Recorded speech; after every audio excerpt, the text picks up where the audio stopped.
안녕하십니까. 독서하는 마라토너 박종필입니다. 이곳 잠실역 잠실역 근처에 자전거 공기 주입기가 있습니다.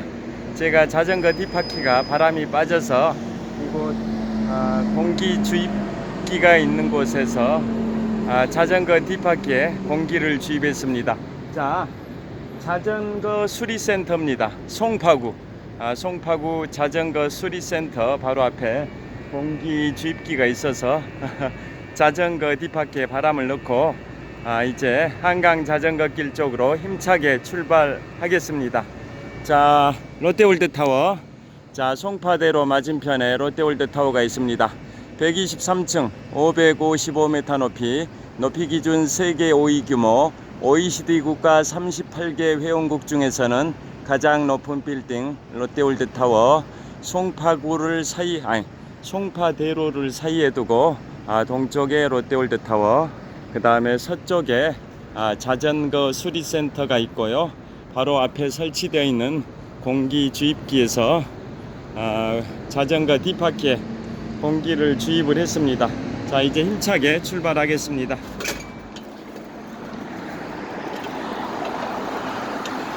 자, 오늘은 자전거를 타고 한강 자전거길 쪽으로 가면서 제가 계속 시리즈 형태로 13년 전 유럽 3개국 이탈리아, 스위스, 프랑스 편을 말씀드리고 있는데요. 자, 오늘은 어제에 이어서 알프스 최고봉 몽블랑 관련해서 마무리를 하고 스위스 제네바, 프랑스 파리 순으로 말씀드리겠습니다. 자, 어제 말씀드릴 때 이탈리아 밀라노 여행을 마지막으로 이탈리아를 떠나서 프랑스의 샤몬이라고 1924년 제1회 동계올림픽이 열렸던 그 해 1924년에는 프랑스 샤모니에서 제1회 동계올림픽이 있었고 프랑스 파리에서는 하계올림픽도 있었습니다. 근대 올림픽 역사상 같은 연도에 한 나라에서 동계올림픽과 하계올림픽을 개최했던 최초 사례입니다. 그게 1924년 프랑스 샤모니의 동계올림픽과 프랑스 파리의 하계올림픽입니다. 그래서 프랑스 파리는 그 1924년 하계올림픽으로부터 100년 만인 내년 2024년에 다시 하계올림픽을 개최하게 되고, 그러면 프랑스 파리는 1900년, 1924년, 2024년 총 3차례 하계올림픽을 개최하게 됩니다.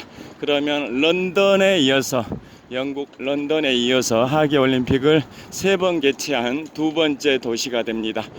자, 그래서 어제는 그 제1회 동계올림픽이 열렸던 프랑스 샤모니 해발 1030m 고지에서 케이블카를 타고 알프스 최고봉 몽블랑 해발 4807m 몽블랑을 조망할 수 있는 해발 3842m 애기디 미디 전망대까지 케이블카를 타고 올라가서 알프스 산맥들의 고산 줄령을 다 조망했었고, 그 구름의 바다 운해의 장관을 온몸으로 만끽했다고 어제 말씀드렸습니다. 그게 바로 13년 전 2010년 10월입니다. 자, 그 다음에 하산해서 하산할 때 그 당시에 이제 평창 동계올림픽 유치를 위해서 우리나라 계속 3번째로 도전하는 그런 상황이었는데요. 그래서 2018년 평창 동계올림픽을 꼭 유치하기를 기원한다라는 소망을 마음속에 그리기도 했었습니다. 그 다음에 이동한 곳이 스위스와 프랑스의 접경지대에 있는 국제기구의 메카 제네바로 갔습니다. 국제기구 대부분 스위스 제네바에 위치하고 있는 이유는 스위스가 영세 중립국가이다 보니까 자유진영, 공산진영과 여러 국제적인 그러한 회의체를 중립국가인 스위스에 두기 위해서 그곳 스위스의 제네바에는 국제기구가 많다라는 거 다 아실 겁니다. 자, 왜 조명이 좀 어두운데요? 좀 밝은 데로 가서 한번 찍어 보겠습니다. 자, 이곳은 갤러리아 팰리스 아파트 앞 사거리입니다. 지금 이제 초점이 잡혔습니다. 자, 이곳은 갤러리아 아파트 사거리에서 북서쪽 방향 엘스츠 아파트 리센츠입니다. 리센츠 15년쯤 전 잠실 주공 2단지 아파트가 재건축된 리센츠 아파트입니다. 리센츠. 자, 파란불 횡단보도가 바뀌었으니까 신호가 바뀌어서 건너고 있습니다. 기온은 10도 정도 됩니다. 양손에 장갑을 착용하지 않고 왼손으로는 자전거 핸들을 잡고 오른손으로는 스마트폰을 잡고 촬영을 하고 있는데 손이 약간 시렵습니다. 자, 그래서 스위스 제네바로 갔는데요. 원래는 스위스 제네바에서 프랑스 파리까지 떼제베 열차를 타고 이동했었어야 되는데, 그 당시 2010년 당시에 프랑스의 사르코지 대통령 시절인데요. 그때 정부에서 연금 개혁을 시도하니까 노동자들이 총파업으로 맞섰습니다. 그래서 떼제베 고속열차 기관사들도 총파업을 하는 바람에 결국은 스위스 제네바에서 프랑스 파리까지 약 600km 정도 거리인데요. 고속열차 떼제베를 타지 못하고 버스를 타고 장시간 이동을 했습니다. 6시간 걸렸을 뿐만 아니라 또 버스가 갑작스럽게 떼제베가 중단돼서 버스를 투입해야 되다 보니까 버스를 기다리는 시간도 있었습니다. 그래서 원래 전날 밤에 한 저녁 7, 8시에는 프랑스 파리에 입성해서 푹 자고 다음날 프랑스 파리를 투어했었어야 되는데, 버스 소요 시간 또 버스 대기 시간 이런 것 때문에 늦어져서 전날 저녁이 아닌 다음날 새벽 4시 몇 분쯤에 프랑스 파리에 입성하는 바람에 잠을 제대로 못 잤습니다. 잠을 약 2시간 정도밖에 못 잔 상태에서 한 7시에 기상해서 호텔 조식을 하고 급하게 프랑스 파리 투어가 시작이 됐습니다. 잠을 거의 못 잔 상태에서 프랑스 파리 투어를 했습니다. 그것도 하나의 추억입니다. 추억. 그래서 떼제베를 못 타고 버스를 타는 바람에 비용이 줄어든 거죠. 그래서 그 여행사에서는 귀국 후에 상품권, 개인당 5만원씩 상품권으로 환불을 해 줬었습니다. 자, 그게 벌써 13년 전 2010년 10월의 이야기입니다. 자, 이제 잠실 나들목 신호 대기하고 있습니다. 자, 이곳은 전방, 제가 남쪽에서 북쪽을 촬영하고 있는데요. 전방 30m 지점이 잠실 나들목이고, 이곳을 통과해서 제가 한강 자전거 길로 힘차게 질주하면서 계속 촬영을 하도록 하겠습니다.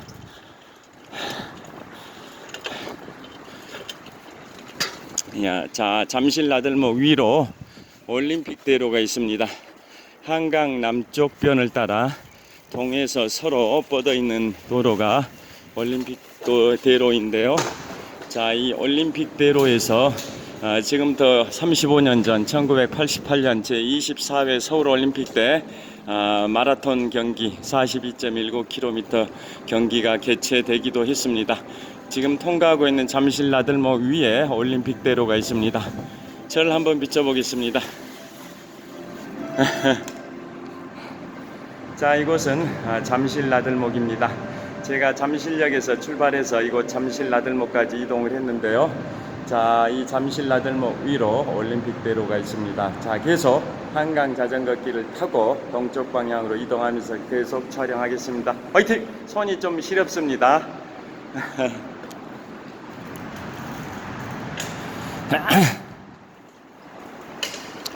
자, 그래서 스위스 제네바에서 프랑스 파리로 갔고요. 그래서 잠을 한 2시간 정도 잔 상태에서 프랑스 파리 여행이 시작이 됐습니다. 먼저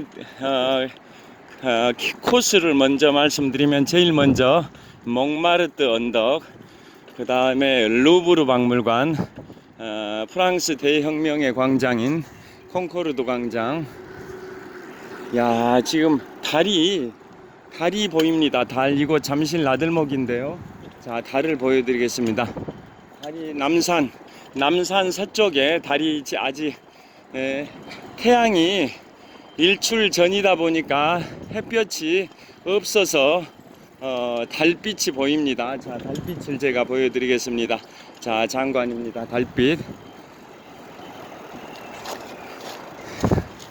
자, 달빛을 한번 보여드리겠습니다. 자, 보이시죠? 제가 한강 자전거길에서 북서쪽 방향을 비추고 있는데요. 전방 10km 정도 지점에 서울 남산 해발 262m 고지가 있고, 그 바로 서쪽에 달빛이 떠 있습니다. 달이 떠 있습니다. 자, 멋있습니다. 그 다음에 이번에는 서쪽 방향입니다. 제 자전거를 이렇게 세워뒀고요. 저를 비춰보겠습니다. 자, 이곳 한강 자전거길에서, 자, 북서쪽 방향 서울 남산 해발 262m 남산 바로 옆으로 달이 떠 있습니다. 햇볕이 장렬하게 타오른다면, 햇볕이 있다면 달빛이 가려서 안 보일 텐데요. 자, 해가 뜨기 전 여명의 시각이다 보니까, 자, 달빛이 보입니다. 정말 멋집니다. 자, 이곳은 한강 자전거길 잠실 나들목 근처고요. 자, 이번에는 서쪽 방향입니다. 전방 2.5km 정도 지점에 잠실 종합운동장이 있습니다. 자, 이번에는 동쪽 방향, 오늘의 찬란한 태양이 떠오르고 있는 동쪽 방향이고요. 자, 이번에는 남동쪽 방향 롯데월드타워 방향입니다. 123층 555m 높이 기준 세계 5위 규모 OECD 국가 38개 회원국 중에서는 가장 높은 빌딩 롯데월드타워. 저곳 맞은편에 송파구 자전거 수리센터에서 출발해서 이곳까지 이동을 했습니다. 자, 계속 동쪽 방향으로, 자, 저 달빛을 벗삼아서 동쪽 방향으로 힘차게 자전거를 타고 질주하면서 계속 촬영하도록 하겠습니다. 화이팅! 자, 제 자전거입니다. 제 자전거와 한강 자전거길, 그 다음에 남산, 또 남산 바로 옆에 달빛이 환상적인 조화를 이루고 있습니다. 저도 한번 보여드릴까요? 자, 자전거길과 제 자전거와 남산, 달빛이 환상적인 조화를 이루고 있습니다. 자, 계속 이동하면서 촬영하겠습니다. 자, 그래서 프랑스 파리는 순서가 몽마르트 언덕, 루브르 박물관, 프랑스 대혁명의 광장인 콩코르드 광장, 그 다음에 샹젤리제 거리, 개선문, 에펠탑, 센강 유람선 투어 순으로 하루 온종일 진행이 됐습니다. 제일 먼저 간 곳이 몽마르트 언덕인데요. 몽마르트 언덕은, 자, 미술가들이 관광객들을 대상으로 그림을 그려주고 이제 돈을 받기도 하고요. 또 차를 마시기 좋은 그러한 찻집도 많습니다. 커피숍도. 그 다음에 그곳에 높은 언덕이다 보니까, 몽마르트 언덕이다 보니까 그곳이 프랑스 파리에서는 가장 높은 지대입니다. 가장 높은 지대.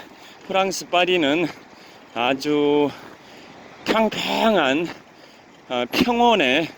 평원에 건설된 도시라고 볼 수 있는데요. 그래서 주변에 높은 산들이 거의 없습니다. 그러다 보니까 유럽의 중심 프랑스 파리에는 몽마르트 언덕이 가장 높은 지대인데요. 그보다 높은 게 이제 프랑스 대혁명 100주년이었던 1889년에 완공된 프랑스 파리 에펠탑이 인공 구조물 324m 인공 구조물이 이제 설치되는 바람에 이제는 몽마르트 언덕보다 프랑스 파리 에펠탑이 더 높긴 한데요. 에펠탑이 1889년에 건립되기 전에는 몽마르트 언덕이 가장 높았고, 프랑스 파리에서는. 그리고 그 몽마르트 언덕에 샤쿠레꾸르 대사원이 있습니다. 샤쿠레꾸르 사원이라고, 프랑스가 200여 년 전에 나폴레옹 시대에는 유럽을 지배를 했는데요. 자, 나폴레옹 앞으로 11월 22일에 한 3주 남았습니다. 11월 22일에 영화 나폴레옹이 개봉이 됩니다. 1769년 8월 15일에 출생해서 1821년 5월 5일까지 52년 동안 생존하면서 약 20년 정도 유럽 대륙을 평정했던, 유럽 대륙을 쥐락펴락했던 불세출의 영웅 나폴레옹 보나파르트의 일대기를 그린 영화 나폴레옹이 넷플릭스와 경쟁 회사인 애플TV OTT 애플TV에서 방영하기 전에, 스트리밍 하기 전에 극장판으로 개봉하는 게 11월 22일 개봉되는 영화 나폴레옹입니다. 자, 그래서 200여 년 전에 나폴레옹은 유럽 대륙을 쥐락펴락 평정했는데요. 자, 그 시절에는 프랑스가 사실상 세계 최강이라고 볼 수도 있었었는데요. 그러다가 나폴레옹이 1815년 6월 18일 워털루 전투에서 영국의 아서 웰즐리 웰링턴 공작과 프로이센 연합국에 의해서 패배함으로써 나폴레옹이 이제 몰락을 했고, 세인트 헬레나, 남대서양의 외로운 섬 세인트 헬레나로 유배돼서 그곳에서 5년 반 정도 유배 생활을 하다가 1821년 5월 5일에 쓸쓸하게 52세의 나이에 사망을 했는데요. 그래서 나폴레옹이 이제 죽은 지, 서거한 지 이제 202년 정도 됐습니다. 자, 그래서 나폴레옹의 영광스러웠던 그 200여 년 전에 그 프랑스, 그러다가 1870년부터 1871년까지 보불 전쟁이 있었죠. 바로 프로이센과 프랑스 간에, 즉 프로이센은 프러시아라고 표현하기도 하죠. 프러시아라고 같은 말입니다. 프로이센, 다른 말로 프러시아라고 표현하기도 하는데요. 독일의 전신이죠. 독일의 전신. 그러니까 지금으로 치면 독일과 프랑스 간의 보불 전쟁이 1871년에 독일의 승리로 끝났고, 그 뒤로 또 제1차 세계대전, 또 제2차 세계대전에서 독일과 프랑스가 격돌하기도 했는데요. 자, 그런 과정에서 독일과 프랑스 간은 주변 서로 양대 유럽 대륙에 패권을 두고 계속 다투는 그러한 역사가 있었다라는 거 다 아실 겁니다. 여하튼 그 1871년 보불 전쟁에서 프랑스가 져버리니까 그보다 약 한 70년, 65년 앞선 그 시점 1800년대 초반에는 프랑스가 유럽 대륙을 지배를 했었는데 약 한 65년이 지난 1871년에는 보불 전쟁에서 프랑스가 독일한테 져버리니까 프랑스 국민들은 엄청난 패배주의에 휩싸여 있었습니다. 의기소침해 있었던 거죠.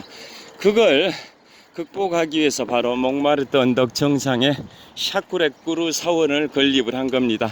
프랑스의 영광을 되찾자 이런 의미에서 그게 바로 몽마르트 언덕에 있는 샤쿠레꾸르 사원이고요. 자, 그게 그로부터 얼마 있다가 이제 1889년 프랑스 대혁명 100주년 때는 에펠탑 높이 324m의 에펠탑이 건설이 됐는데요. 에펠탑이 건설되기 전까지는 샤쿠레꾸르 사원이 가장 높았습니다. 프랑스 파리에서는.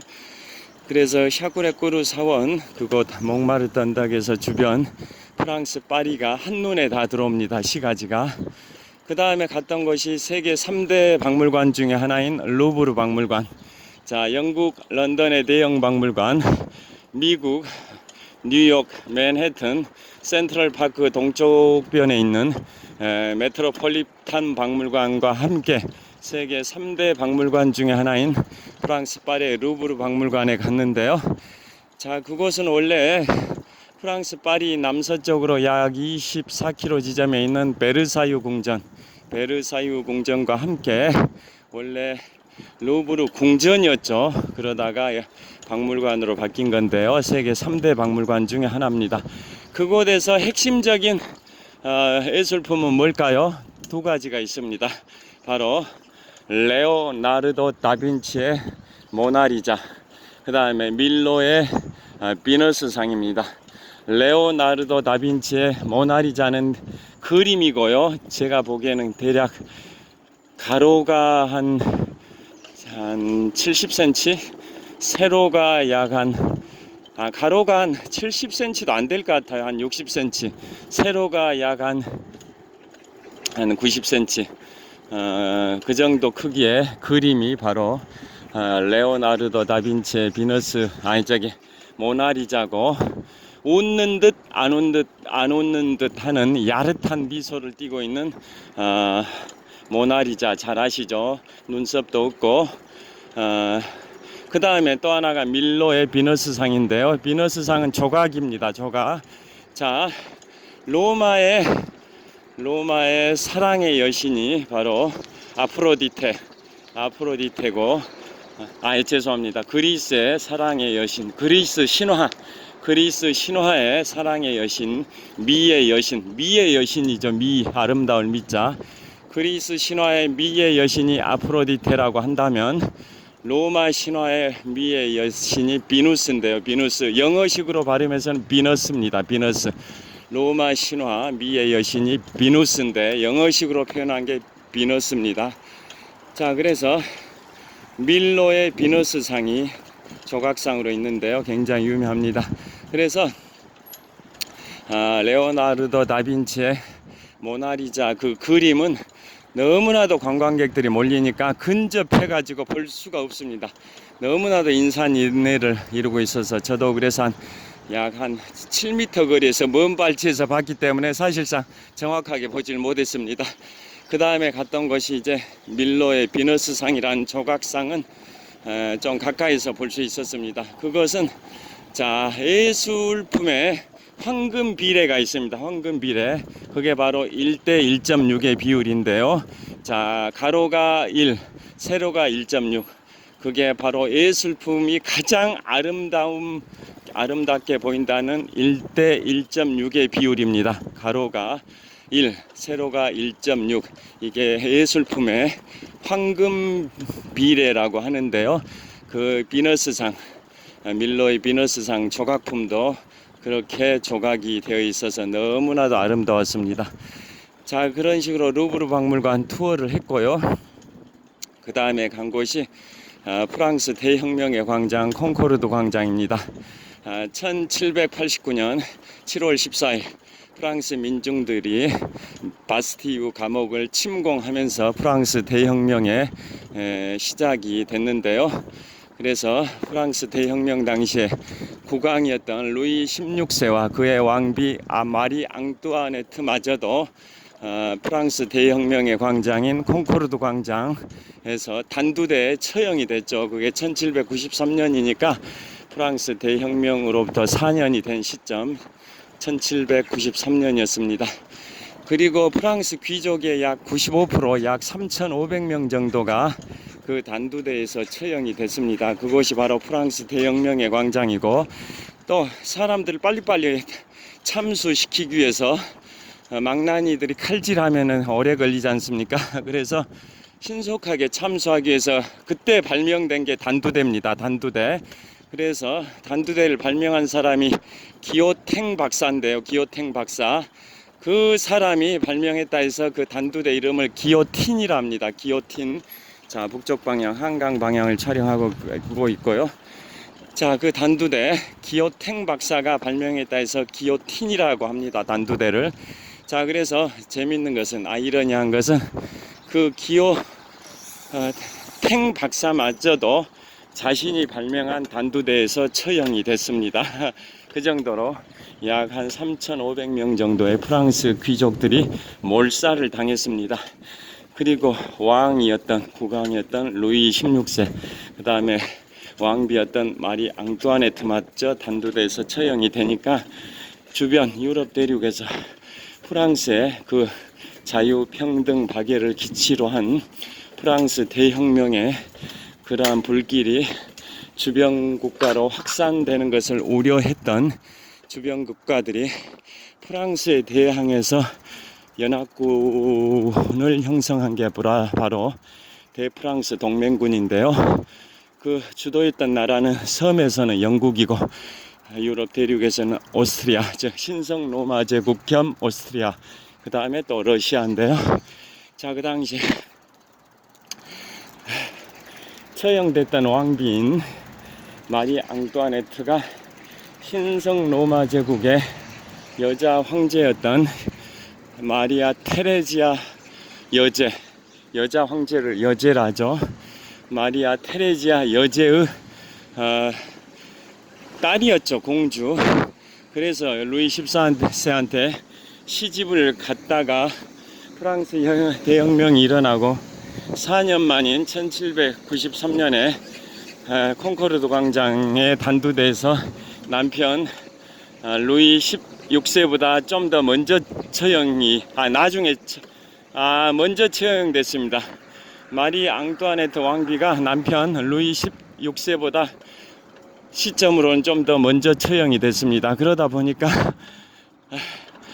그 마리 앙뚜아네트 왕비의 오빠가 바로 신성 로마 제국의 황제 프란츠 2세입니다. 즉 마리아 테레지아 여제의 아들이죠.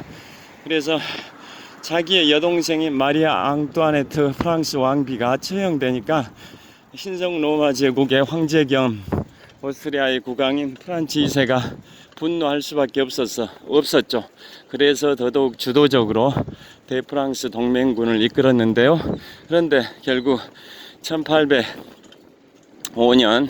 12월 2일 나폴레옹이 황제에 즉위한 지 딱 1주년 시점입니다. 우연하게도 나폴레옹이 1804년 12월 2일에 프랑스 제국의 나폴레옹 1세 황제에 즉위했고, 그때가 나이가 35살입니다. 나폴레옹.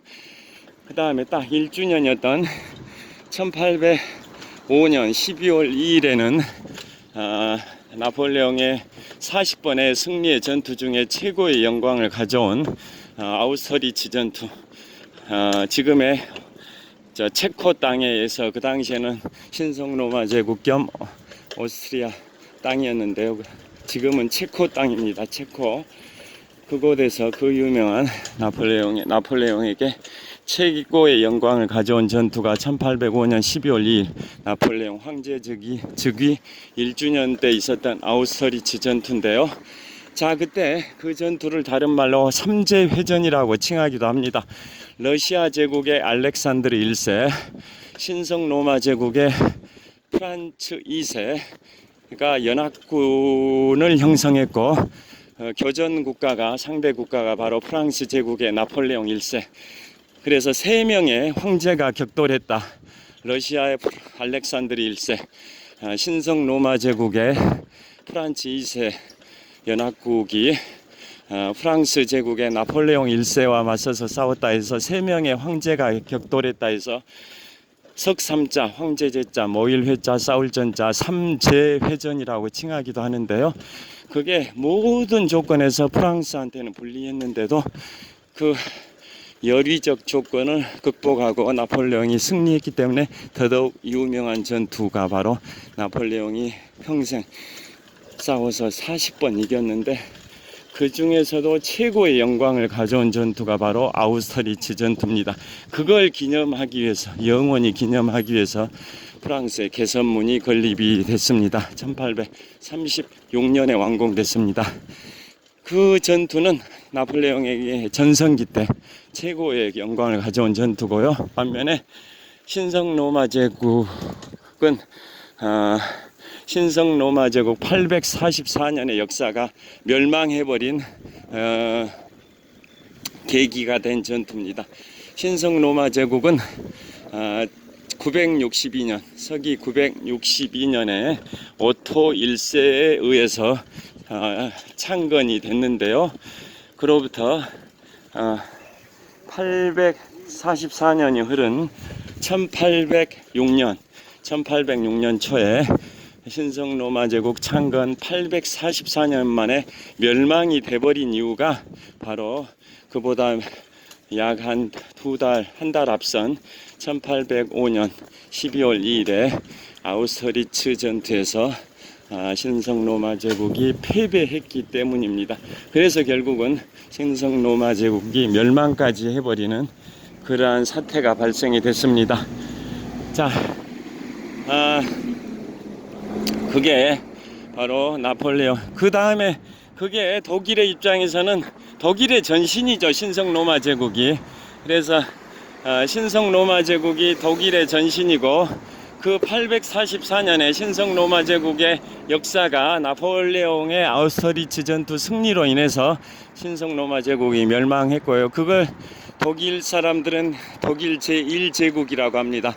황제가 지배하는 국가를 제국이라 하는데 그게 독일인들은 독일의 제1제국으로 보고 그 다음에 1871년에 보불전쟁에서 독일이 승리하면서는 비스마르크 체제하에서 독일의 제2제국이 출범하고 그런데 제1차 세계대전에서 1918년에 독일이 패배함으로써 독일의 제2제국이 멸망하고 그 다음에 1933년에 아돌프 히틀러가 집권하면서 제3제국을 선포했는데요. 그래서 1939년 9월 1일 독일이 제2차 세계대전을 일으켰지만 6년 후인 1945년 5월 8일에 독일이 프랑스, 미국, 영국을 상대로 항복하고 다음 날인 5월 9일에는 독일이 구소련을 상대로 항복함으로써 독일의 2차 세계대전이 독일의 패배로 끝났습니다. 그래서 독일의 제3제국이 멸망을 했습니다.